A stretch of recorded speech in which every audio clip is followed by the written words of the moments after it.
In this video, I will show you how to add a PDF document in Hostinger Website Builder. First, you need to upload your PDF file in your Google Drive, just like that. File upload your file, then upload it just like that.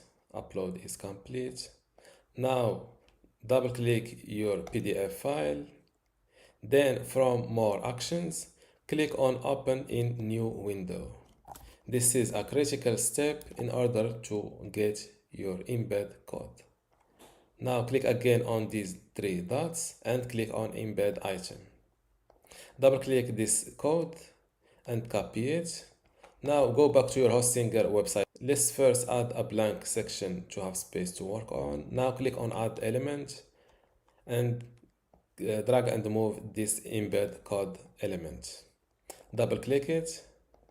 Select this simply code and replace it with your Google Drive one. Click on embed code. First, let's resize this PDF document. Make this section a little bit longer. Then edit or resize your PDF document. Now, don't forget to update your website. And let's see my website live. This is your document on Hostinger Website Builder.